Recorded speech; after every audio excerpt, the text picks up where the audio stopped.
All right, so the differences between combine and off-season, we get asked this a lot. I'll say the combine is one peak, so it's a very specific time period that we're trying to prep for, where they come in, you have an accumulation period, you have multiple stressors with the deload period, and then stress again, and then deload finally for the combine. So it's very structured, you know exactly when and where you need to be ready for, and it's like getting ready for a track meet where it's a very isolated event. And it's really just 2 sprints, a couple jumps, couple tests, and some position work. So the physical demand is pretty unilateral.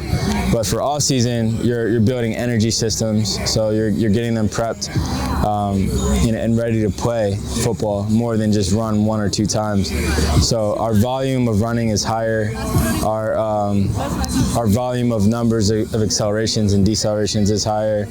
Our speed zones, we have a lot in the middle, so there's a lot of tempo running, there's a lot of aerobic system development, and the period is significantly longer.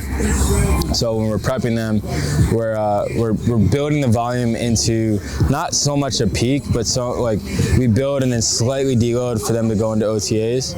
So they're getting a decent amount of volume increase, maybe 10% a week at this point, building up into OTAs. So we start off with about 50% of the total volume, and then we build to about 90-95% of what the expectation is of their volume in camp. And usually teams will reach out and say, this is what we're expecting to do session-wise 4 days in a row.